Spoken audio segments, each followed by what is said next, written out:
I'm Emma Hobson, one of the locality managers at Impact on Teesside, and on the call also we've got Katie Flynn and Heather Watson.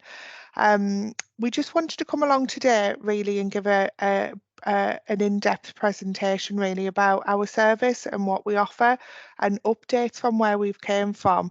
We are aware that there's kind of been myths around our services, maybe it's what we provide or our waiting times, and we just thought it would be a really good opportunity for us to come out, kind of get from behind our desks and really answer any questions that have been presented to us prior to the presentation, so we can run through them, or they can be added to the presentation at the end. But we do think it's really important that we get out and give you a lot more information around the good work that we've done, the challenges that we've faced, and the new initiatives that we've done to try and improve patient experience and also decrease waiting times. So I can move on to the first slide if that's okay. There we go. So Impact on Teesside is a partnership organisation offering psychological therapies across Middlesbrough, Stockton, Redcar and Hartlepool. We're a partnership organisation between Alliance Psychological Services and Middlesbrough and Stockton Mind. We have over 200 staff working within the contract and currently receiving over 1,800 referrals a month. As I said, we're a primary care psychological therapist and wellbeing contract, and we were launched in April 2020 with an initial waiting list of 2,000 clients waiting on the first day that we opened our door. So just to give a little bit of history of where our waiting times came from. So in the old any qualified provider contract, I'm not sure if anyone will remember that there was a number of providers that worked within that contract where they had waiting times, and all of them clients that were waiting amounted to 6,000 people at the end of that contract. So when we opened our doors, as I said, we had an initial waiting list right from the beginning. We had a lot of other challenges. So we were hit with COVID and had staff working from home, amongst some of the other challenges of teams working alongside each other, and setting up a new service. So as I said, we work across Middlesbrough, Stockton, Redcar and Hartlepool, covering the Teesside area. We provide a wide range of psychological therapies that were formerly known as IAPT services, so the Improving Access to Psychological Therapies, and that's been rebranded into the new name of the NHS Talk and Therapies for Anxiety and Depression programme. So that's currently what the contract that and what we deliver on is the psychological therapies for anxiety and depression. We have a specialist recovery pathway, which we will go into more detail with some of the examples that we've given in the next couple of slides. And we also include other specialist pathways, for example, 3+ pathway, long-term health conditions, perinatal and vulnerable adults. Amongst other areas that are of interest to our service. Go on to the next slide. So what we've done is, rather than kind of going through PowerPoint with you, we thought we would present a number of clients who live on Impact Street and that have a number of symptoms and presentations, and it's a way to kind of give you an example of how we would assess somebody and the outcome of their needs and the interventions that were offered. So I'm going to start with Aki and I'm going to play the presentation.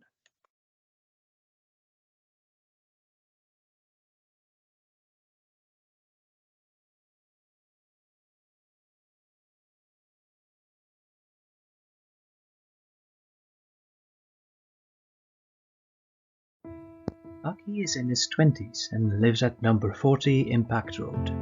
He has always led a full and active life and has lots of supportive friends and family.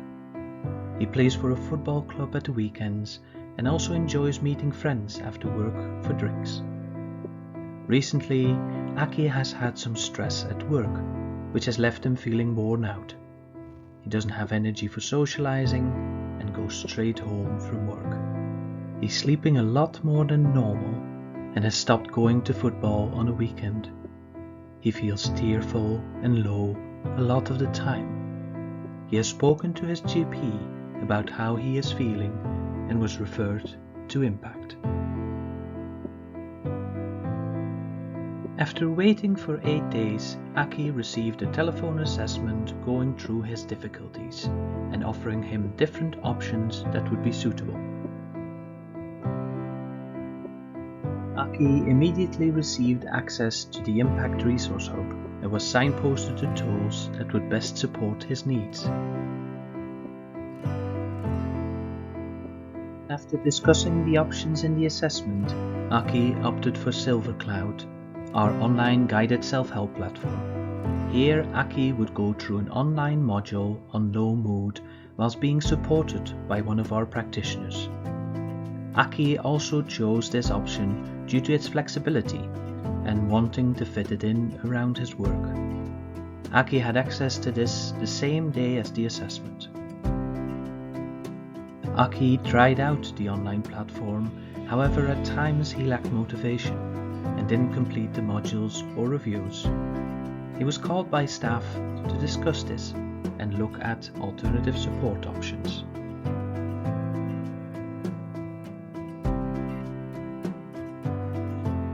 After talking it through with a staff member, Aki was stepped across to Mood Matters, an online workshop to help with the symptoms of low mood. Aki attended Mood Matters after waiting 3 weeks. He attended most sessions but had to miss one due to work commitments. He was able to catch up on this one by watching the recording on the Resource Hub. After the workshop, Aki received a review call. During this call, he explained that he was feeling better due to the information and tools he was given. Aki was discharged at this point but continued to have access to the IAPT Resource Hub whenever he needed this.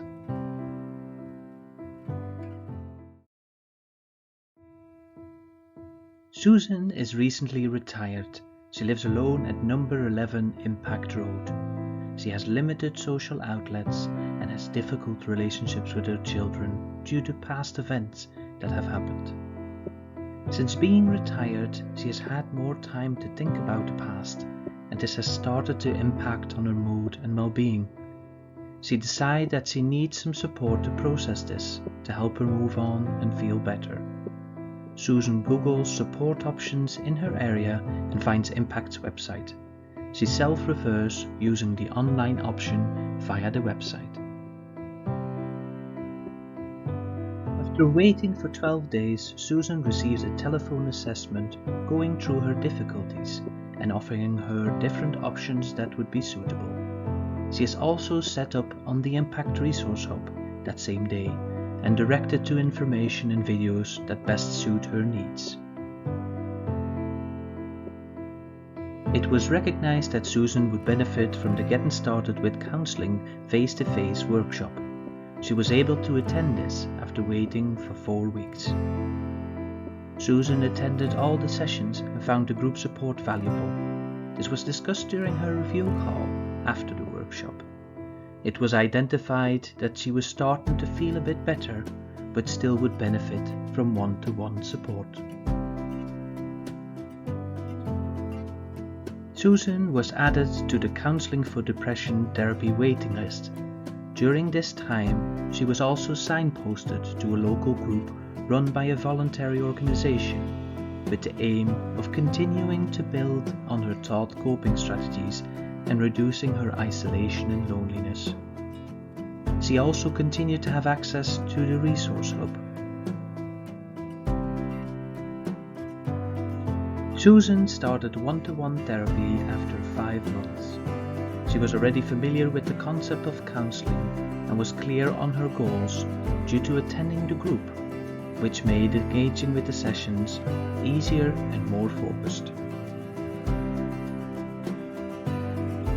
Due to her previously taught skills, as well as the increased focus, Susan was able to be discharged after 6 sessions of one-to-one counselling. She felt much better and was able to interact more with life again in the way that she wanted.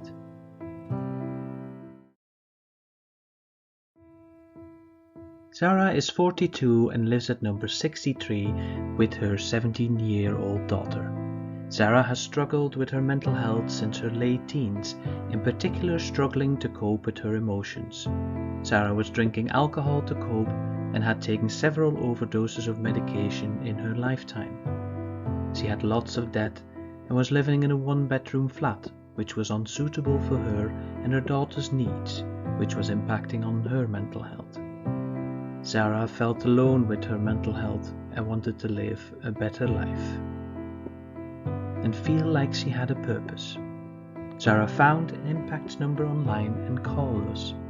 An admin team member took her referral over the phone and talked her through the next steps.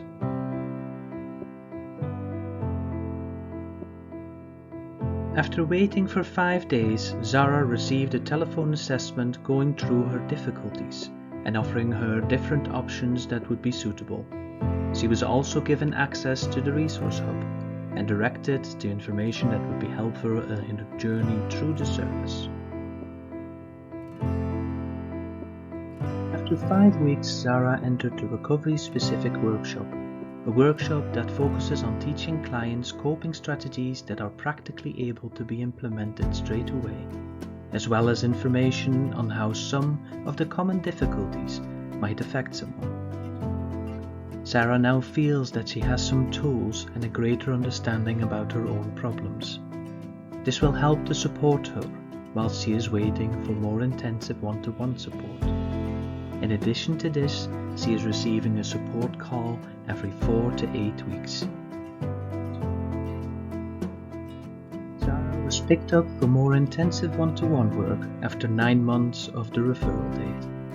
The support consisted of the recovery team initially building trust and talking about her circumstances to explore areas in her life which she was struggling with. Over time, support was provided to link in with the Citizens Advice Bureau and housing to help her get into a better position. The workers supported Zara to create a personalized well-being plan centered around positive coping and safety. The worker also taught Zara coping techniques and looked for opportunities within the community. Zara moved home, had some debt relief order put in place, and felt much more able to move on with her life. Once confidence started to build, Zara attended several recovery college courses where she was able to meet with others in similar circumstances and once again learn different ways of coping. Zara went on to complete an accredited Level 2 course, setting up and delivering peer support groups training within Impact. Zara now volunteers as a group facilitator, supporting the recovery college staff to deliver group work. She feels that she is able to use her experience positively and that her life has some meaning again. Thanks for listening to that. We hope that some of those case studies put into context what we do at Impact. So moving on to some stats now. So how did we do in the last year then? So year ending March 2023. So we received 17,322 referrals across all of the 4 localities. We assessed 12,624 people. And in terms of our targets, so we have some set targets which are national targets, and essentially what those are is that we ask people some questions about how they're feeling at the start of their journey with us in terms of their mood and their anxiety, whether they've got anxiety issues, and then what we do is we kind of review those at the end of treatment. So right at this time, we know that we've got 50% of people recovered, and that 69% of those people making some reliable improvements in their treatment with us. We're going to hear a little bit more in a video clip from David Carter now, who's our Service Delivery and Performance Lead. Hi there. So we're here with David Carter, who is Impact on Teesside Service Delivery and Performance Lead. Hi, David. Hiya. Hi. So I'm going to just ask you a few questions so that we can get some information just around how Impact is performing at the moment. So what's gone well over the last year in terms of performance for Impact? I think one of the things that's gone really well for us was a change that we made last summer, where with the number of referrals that we get, we identified that the model we had, that almost everyone coming into the service and going onto a one-to-one waiting list, was never going to be manageable, was never going to meet the needs of people that were coming into the service. So we introduced a range of groups, a lot of these around introduction groups. So we've got introduction to CBT, introduction to counselling, and introduction to overcoming trauma. And we've got standalone groups as well, which were in place but weren't really being utilised, which were mood matters and breathing space. And we put a lot of effort into making sure we had capacity to run these groups, and that this was a person's first step in their journey through the system, really through the service. And we've had a hugely positive feedback from that. People seem to really enjoy the groups. They're not mandatory, so people can decline them, or if they attend a couple of sessions and decide it's not for them, then they don't need to continue. We can pop them on the waiting list for one-to-one. But what we've noticed is that it really helps in the sense that people can come in, they can learn really valuable pieces of information, and they can often leave them either not needing the one-to-one. We've seen plenty of people say, actually, I think this is all that I needed, or that they often go on to need fewer sessions when they do start treatment. And that's something that has had a huge impact on our waiting list as well. So over the third year of the contract, our low intensity CBT list and our counselling for depression list both reduced by 700 people on each list. And across the service over that third year of the contract, our total waiting list across all pathways, so our core IAPT service, our wellbeing service, and our foundation and recovery, the overall reduction on the waiting list was 28%, which I think is really significant. It's not purely down to the groups, but that is real progress, and it's really positive to see the numbers coming down and being able to work with people sooner.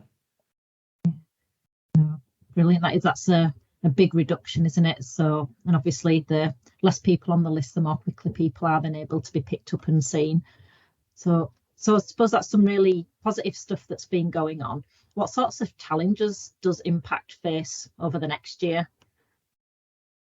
I think the challenges coming forward are, we've got two of our waiting lists that I suppose buck the trend, and they're the ones going the other way. So whilst we see reductions in so many parts of the service, our HICBT and our EMDR waiting lists are the ones that are going the other way. So I think for me, our target is obviously to maintain the progress that we've made with other lists, but to really address those two waiting lists specifically and see how we can reduce the wait for those options. And I think the things that we need to do is make sure that our suitability criteria is being used correctly, to make sure that people going onto the lists are definitely suitable for that part of the service. But also, with Impact being commissioned slightly different to other IAPT services up and down the country, it means that we've got a 3+ aspect where we work with maybe a few different people that other services wouldn't be able to work with as part of their core IAPT service. So for me, one of the things we need to be doing is, and we've started to do this work already, is look at separating across our waiting list so that we've got our standard step 3 CBT waiting list for anxiety, depression, social anxiety, health anxiety, things like that, single events trauma. And then we've got a separate waiting list where we've got clients who've got multiple traumas or complex presentations who they're suitable for a core IAPT intervention like CBT or EMDR, but it's going to help us to make sure that we get them to the right people, which is the more experienced therapists, but also so that we can report accurately on our step 3 standard waiting list is this, and people will be coming through that part of the service more quickly. and then we can work on upskilling and advancing our CBT therapists so that we can reduce the wait for the more complex trauma. But it's people who feel confident in that work and working with this group of people. And we have started that, and I think that that will have a really positive effect on people's experience through the service. And I suppose identifying early when people are going to need a little something more within our service. Brilliant. Thanks, David. Is there anything else that you want to tell us about in terms of performance? Yeah, I really like talking about our recovery rates because I think it's such a good indication of how we are performing as a service, because despite the increased complexity that we work with, that isn't part of your standard diet service, we almost consistently meet 50% recovery rates every month. I think for the third year of the contract, we didn't meet it twice. One second. And we didn't meet it twice. And we now know that one of those was because of a reporting error. So we know that there's plenty of options that maybe people were ticking the wrong box, so we know how to address that. We've hit recovery for every month so far this year, and I just think when you think about the work we're doing with people and I suppose the pressures as an IAPT service, to meet 50% recovery so consistently is such a positive thing, because it's above the national average as well when we look at how we're performing. So I think if I was going to end on anything, it would be to talk about how well the service is performing in that respect as well. Yeah, and I think those recovery rates are then reflected in a lot of the feedback that we receive about the service as well, isn't it? I think the vast majority of feedback that we get back from clients who've come through is really positive about the standard and quality of support that they've received, even if they've maybe had a little bit of a wait before that support started in some circumstances. That once it started, how beneficial that was really appreciated and really hit the spot for people. So that's great progress and great to hear about the service. So thanks very much for your time, David, and speak to you again soon. Thank you. So the next couple of slides just kind of demonstrate what David was talking about, makes it a little bit easier to read. So you can see that within the different pathways within Impact on Teesside, that there's been significant reductions in waiting times over the last year.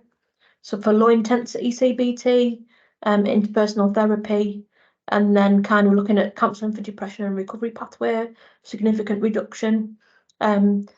David already mentioned the fact that we know that there's some kind of work to do in terms of looking at the EMDR and the high intensity CBT waiting lists, but kind of, we're always looking at how we can be creative with the resource that we have to be able to meet the needs of the people on Teesside. And then next slide is, I suppose this is kind of just to go back to what Emma was saying at the start, really. We inherited a 6,000 plus people waiting list at the beginning. Over time, that we've managed to reduce waiting lists. So this equates to 1,397 people. It's a large amount of people, and we hope this continues.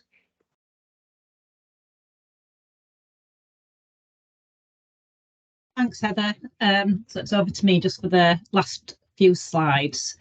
As you sort of heard about in the previous slides there, group work development has been a really big part of our strategy over the last couple of years, and has had a really positive impact on the service, how we deliver the service, the quality of what we deliver, but also on sort of the amount of time people wait to access things, as you've heard sort of in the bit of information there from David.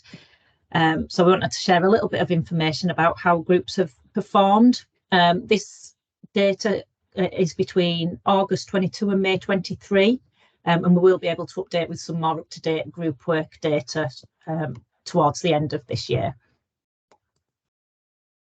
So during that period, we had 14,640 people invited to attend a group. So you can appreciate it's a good chunk of people there who've come into the service have been offered a group. Out of those, 8,024 people opted to actually attend the groups. So that equates to about 45% who didn't attend the group or didn't want to attend the group. So these people were offered an alternative treatment option if that was what was appropriate, or if those people just didn't get back in touch with us and we weren't able to establish contact with those people again, those people will have been discharged. So at the end of groups, when someone's completed all of the group sessions, we have people who are recovered, they're feeling much better and are ready to be discharged. We have people who still need some more support, and one-to-one support's appropriate, so they will move on to the appropriate waiting list for the kind of treatment they need.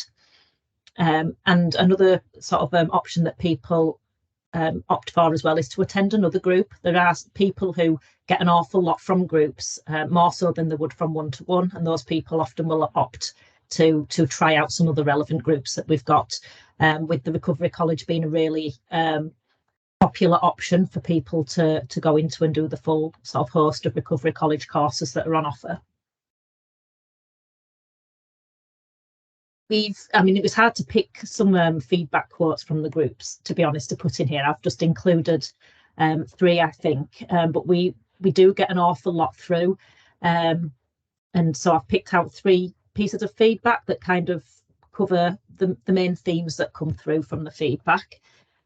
So with this one, it's a lot of people have similar thought processes, and what I'm going through isn't something that I'm alone in. That makes me feel a bit better about my situation. We see that a lot, that peer element of it, and people feeling their issues are normalised is really common. Well, this person learned that there's hope for my problems and that I can deal with them in a healthy way. So getting lots of those good tools and techniques and information to help them start on that journey. And this person's talking about support from the facilitators, helping them understand that it's a long process to heal and repair, to forgive myself and understand how to move closer or to aim to be in the window of tolerance. So demonstrating there some of the kinds of tools that they've learnt, and also the support that the facilitators do offer. And I think it's just important to note that our groups are engaging, and the facilitators do really interact with the participants of the groups. It's not a case of just it being sort of like a lecture hall kind of approach. It is about really building up those relationships and being accessible to the people who are there, to feel engaged with those facilitators. So we just wanted to cover a few upcoming developments that we've got within Impact. So these are things that are underway at the moment, and we'll give further updates sort of as we move through the year as well. So to let you know about our service user forum and newsletter. So this is something that's already been set up, but that we're planning on developing further. The service users involved in this forum have been consulted around loads of different things to help us improve and develop the service, from things like reviewing documents, letters, referral information forms, and information we gather, all sorts of things to get that really important service user view. And we have updated and changed quite a lot of things within the service on our website based on that feedback. And that service user group is also involved with helping to develop a service user focused newsletter. The first edition of that is currently on our website, so please do log on and have a little look. And that will be a quarterly newsletter that comes out, developed in collaboration with that service user forum. So underneath that, you can see quarterly stakeholder newsletter. So this is something that's good for you to keep an eye out for. So we really understand the value of having regular communication about how we're doing as a service. And it's great to do this kind of thing where we can talk to you and have that hands-on kind of approach to answer questions. The idea with the stakeholder newsletter is that once a quarter we'll put together information and try to make it as engaging as we can. There might be videos in there as well as writing and articles, just to give you an overview of how we're doing as a service, to tell you about what our current challenges are, things that you as potential referrers need to be aware of, but also to celebrate successes and to let you know sort of what things to look out for that might be upcoming. The first newsletter should be ready to be sent out before the end of September, so keep your eyes out for that. And if anybody would like to be added to a mailing list for that newsletter, please do get in touch. You can request that through the main impact number, or you can get in touch with one of us direct. So new standalone groups, that's another upcoming development. And the aim is that we're developing some very specific groups to focus on particular issues, with the idea that that group would be a standalone treatment that hopefully would be enough for those people. They wouldn't necessarily need to go on for one-to-one support afterwards, though obviously that would still be an option if they did. But the idea is this group would be the treatment sort of on its own. So a couple that we're looking at the moment are a group around OCD, and also I know we've got some long-term health condition specific groups coming up, one of which is around menopause and other ones around IBS. So yeah, lots of exciting group developments in the pipeline. Enhanced referral form. So this has already been launched and is live. So when people self-refer via our website, they get the option to complete the enhanced referral or our sort of standard referral. The enhanced referral just gathers a bit more information and gives the person chance to really think about what it is they're wanting to come into the service for. And what this means is when that person is picked up to have an assessment, it's not as laborious a process. We already have the information. The person's not having to kind of think on the spot as much because they've already processed and put that information in that enhanced referral. And it just makes it a quicker and easier process. And we are finding the majority of people referring in are filling in the enhanced referral and taking the time to do that rather than going for the standard option. So we'll know more about the impact of that as time progresses, because it's still a relatively new initiative. So our transitions team, we've employed a small number of staff who are specialist in working with people in the age 16 to 25 age bracket. So we recognise that people are on the younger end, sort of those particular 16 to 18 year olds that come into our service. Some of those people are more mature, more able to engage with adult services, and others in that age bracket, it might be that they're not, and that they do need some people with more specialist skills and experience in supporting them in that transition between children and adult mental health services. So it's really exciting development. We're really happy to have those staff involved, sort of picking up assessments and treatments with that younger age group. And finally, our very exciting sort of announcement is we have now got a employment support service embedded within Impact. This is part of a national talking therapies initiative, joint funded by the DWP and NHS England. The idea being that people having support to retain or gain or improve employment alongside getting support for their mental health can really improve outcomes for their mental health, but also in terms of them in employment. This has been widely rolled out now following an initial pilot that was first launched in 2017. So we've been very lucky to be given the funding for a senior employment advisor and 6 employment advisors within Impact. They're all sort of in service now and going through induction, so we will be fully launching that service in the coming weeks. Just to note, we can't accept referrals from external people specifically for the employment service. The idea is someone will come in because there's a mental health need, and then if it's identified at assessment or during their treatment that there's an employment need there as well, we will then have an internal referral process for that to be picked up, and we work with them in conjunction with each other. But if you want any more information about that or any of the other things we've talked about, please do just get in touch.